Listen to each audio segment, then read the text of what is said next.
Well, hello. It is the 4th of July. Happy 4th of July. Happy Independence Day, America.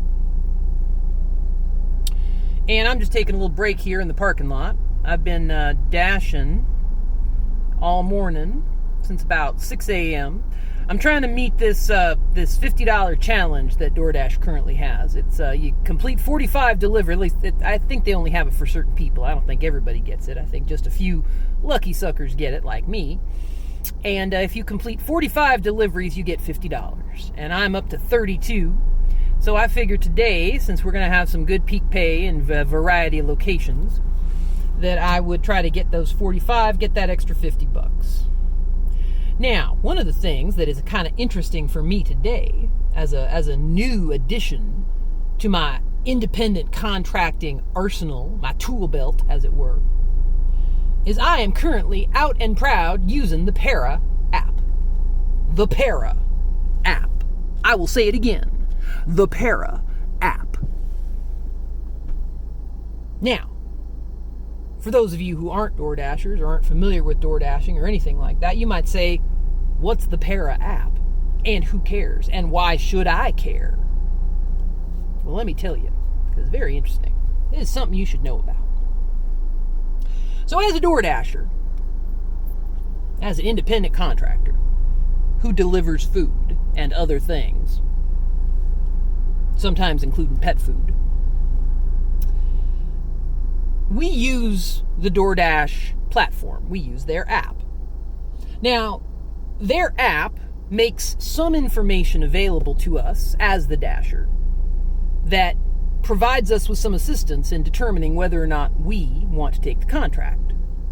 It will tell us things like, where do you have to pick it up? How many miles do you have to drive?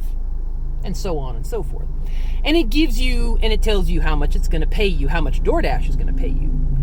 And it will give you some information about the customer tip that might also be included in this contract that it is proposing you to take.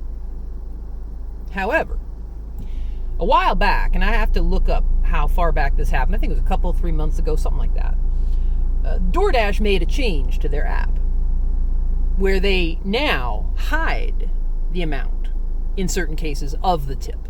They do not give you full disclosure of the total amount you actually are going to make when you accept or decline a contract. Now, the argument for this change, as I understand it, was to keep their fleet of independent contractors from cherry picking. That is, saying, well, I'm only going to take those orders that have the big old fat tips. Big old fat unicorn tips, as they're called. And I guess I can kind of see a little bit of maybe what the business logic might be behind that. Because from a game theory perspective, if every single DoorDasher played that prisoner's dilemma game and only waited around until they got an order that was, a $200 tip, why, there'd be no DoorDashers. There'd be nobody to take the deliveries for the smaller tips. Now that's an extreme example for sure. I would venture to say it's very unlikely that extreme example would come to pass. I think there would still be Dashers willing to take orders for smaller tips that did not classify as unicorn tips. Let's just keep that in mind. Let's just think that through. Do we really believe that if you have tip transparency, that Dashers are only going to take those that have the biggest tips? Now, they're going to preference those like any other contractor. You're going to say, hey, boy, that has a $10 tip, that has a 0 tip. I think I'll take the $10 tip one, thank you. That seems to be a fair judgment. So, anyway, and I may be misstating their business logic behind it, I don't know. I just know that as an independent contractor, I need to know what I'm accepting, what I'm signing on for, as it were. And that's where the Para app comes in.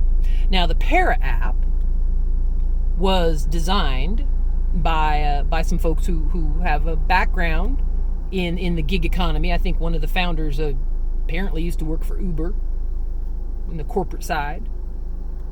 And what it does is it allows the dasher, it gives the dasher a heads up.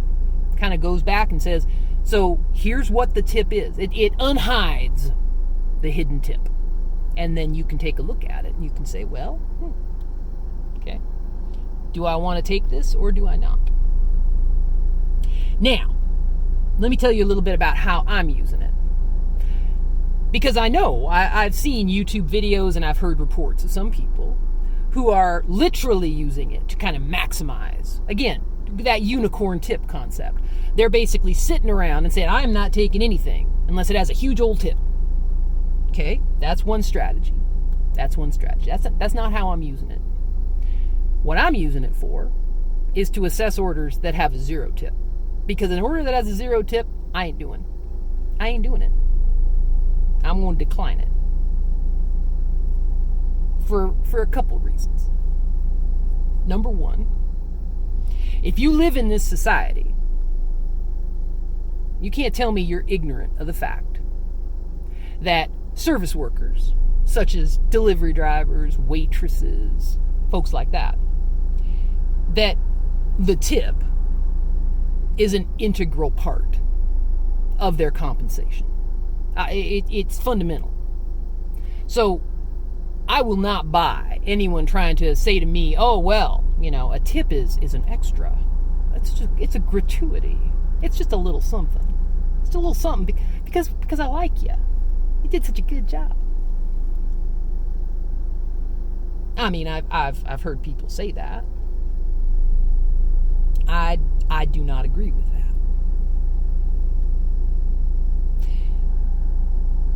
In the kind of service economy that we have, the tip is not optional. And especially in this kind of job, I'm not even say especially because it's integral in any job, but in this particular delivery type of job, this independent contractor delivery job, there's a lot that we as independent contractors have to take on ourselves, that we're putting out there as our investment. I'm putting an investment in gas every day. I'm putting an investment in insurance every day. I'm putting an investment in maintaining my car every day. I'm putting that out there up front. I'm putting out front a lot of things. So it's not just about ensuring my promptness. It's not just about ensuring that I smile in a friendly manner when I deliver your food. It's about ensuring that I have a safe car that has gas that will get your food to you. So yes, I'm using the Para app. I will continue to use the Para app. And if DoorDash wants to come after me, they know where to find me.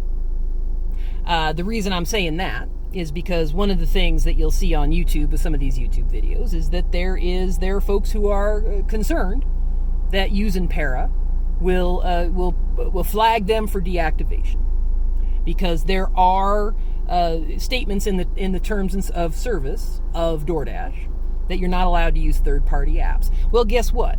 I'm also not allowed to use a third-party app to track my mileage.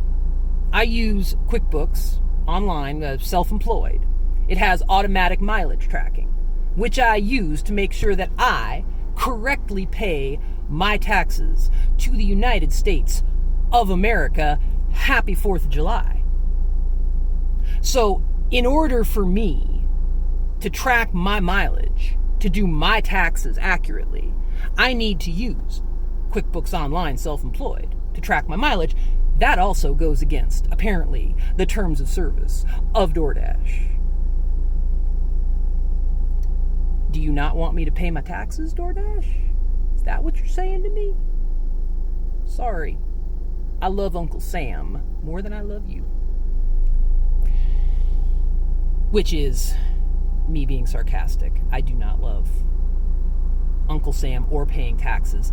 But if I'm going to do this, I'm going to do it the right way. And I'm going to track my mileage and I'm going to get my deductions. And I'm going to use the app that lets me do that. So if you're going to deactivate me, why don't you deactivate me for both?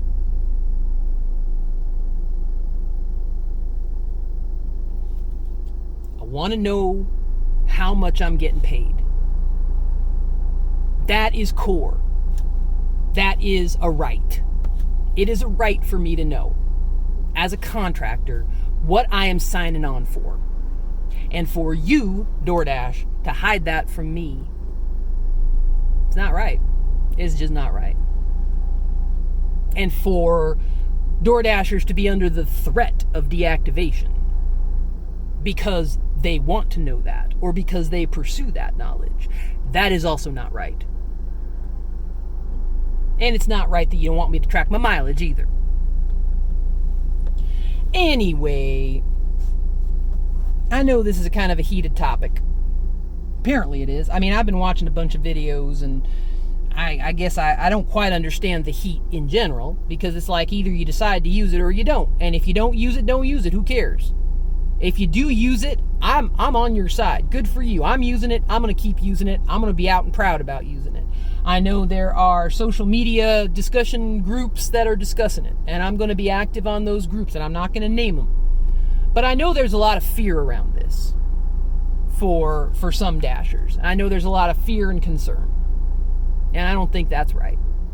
I think it is our right to know. It should be our right to know. And it should be our right to make the decision whether or not we want to take a contract that is offered to us. And to make that decision, you have to have the right information. That seems like fundamental.